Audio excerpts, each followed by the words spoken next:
Friends అందరికీ నమస్కారం అండి. మన యొక్క తెలంగాణ రాష్ట్ర వ్యాప్తంగా ఉన్న ఆసరా పెన్షన్ లబ్ధిదారులకు మరొక అప్డేట్ వచ్చిందనమాట. దాన్ని వీడియో రూపంలో తెలుసుకుందామండి. ముందు వీడియోస్ ప్రతి ఒక్కరు లైక్ చేయండి, యూట్యూబ్ అందరికి కూడా చూపిస్తుంది. సబ్స్క్రైబ్ చేసుకోండి, కొత్తగా చూసినట్లయితే బెల్ ఐకాన్ ఆల్ పై ట్యాప్ చేయండి. మిత్రులందరికీ వీడియోని షేర్ చేయండి. మన యొక్క తెలంగాణ రాష్ట్ర వ్యాప్తంగా ఉన్న ఆసరా పెన్షన్ లబ్ధిదారులకు ప్రభుత్వం నుంచి మరొక అప్డేట్ అయితే వచ్చిందనమాట. అధికారుల నుంచి ఆదేశాలు కూడా అందించారట సీఎం రేవంత్ రెడ్డికి. నిన్న వీడియో చేసినప్పుడు కామెంట్ చేశారండి, ఇంతకీ ఇస్తారా లేదంటే కొత్త పెన్షన్లు కాదు, ఆల్రెడీ పాత పెన్షన్లు 20 తారీఖున పెంచుతారన్నారు. చాలా సోషల్ మీడియాలో ఈ కథనాలు అయితే వస్తున్నాయి. ఒకవేళ ఇదే జరిగితే మనకు సంతోషమే. మాక్సిమం ఇచ్చే అవకాశాలు ఉందంటే చెప్పవచ్చు. ఎందుకంటే లోక్సభ ఎన్నికలు అయితే ఉంది కాబట్టి ప్రభుత్వం అంత పెంచకుండా కనీసం 500-600 అయినా పెంచే ఛాన్స్ అయితే ఉంది. లేదంటే పాత పెన్షన్ ఇచ్చే అవకాశం అయితే ఉంది. ఎలక్షన్ కోడ్ వస్తే ఇక 6 మంత్ ఇక అవుతుంది కదా, సో చెప్పలేం మరి. ఎందుకంటే మార్చి 12 తారీఖున వస్తుందని అంటున్నారు. కానీ ఒకవేళ ముందే కనుక జియో ఇచ్చినట్లయితే ఖచ్చితంగా దీన్ని అమలు చేసే అవకాశాలు అయితే ఉంటుంది.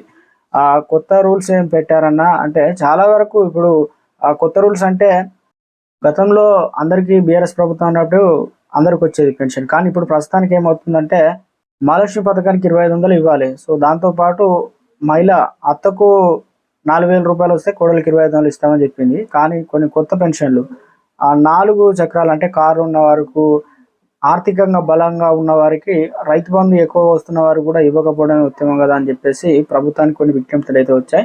అలాంటి రూల్స్ పెట్టే అవకాశాలు అయితే ఉంది. మరీ డెప్త్గా వెళ్ళినట్లయితే కొంతమంది అనర్హులుగా ఉన్నా కూడా డబ్బులు అయితే తీసుకుంటున్నారు. ఇలా చూసుకున్నట్లయితే చాలా మందికి దాదాపు 2 లక్షల నుంచి కాగ్ రిపోర్ట్ ఇచ్చింది. ఇక్కడ డెప్త్గా వెళ్ళి ఇంటికి సర్వే చేస్తే 5 లక్షల వరకు అయితే వస్తుంది. కానీ ఈ నెల పెన్షన్ మాత్రం వీరికైతే తొలగించారు. ఎవరు కూడా డౌట్ అయితే పడకండి. కొత్త పెన్షన్ రాకుంటే ఎలా సార్ అంటే మొత్తానికి కొత్త పెన్షన్లు ముచ్చటైతే ఇప్పుడు ఈ మార్చి ఎండింగ్ వరకు లోక్సభ ఎన్నికలకు సంబంధించిన షెడ్యూల్ వస్తుంది. దాని తర్వాత బడ్జెట్లు ఏ రకంగా ముందుకెళ్తారు అనేది ప్రభుత్వం అయితే చెప్పాల్సి అయితే ఉంటుంది.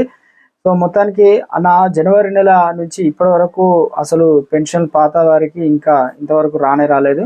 అంటే చూసారు కదండి, చాలా మంది అంటారు ఏంటంటే కొత్త నెల సంబంధించి ఇప్పుడు జనవరి నెల పెన్షన్ ఫిబ్రవరిలో ఇవ్వాలి అంటే గత నెల పెన్షన్ ఒక నెల ముందు ఇస్తారనమాట.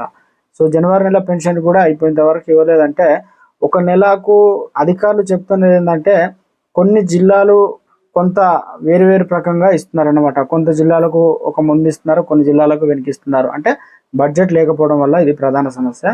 కానీ గత బీఆర్ఎస్ ప్రభుత్వంలో 2 నెలలకు ఒకసారి అయితే పెన్షన్ కూడా ఇచ్చారు. కాబట్టి ఇప్పుడు ప్రస్తుతానికి పెన్షన్ అయితే ఇవ్వలేదు.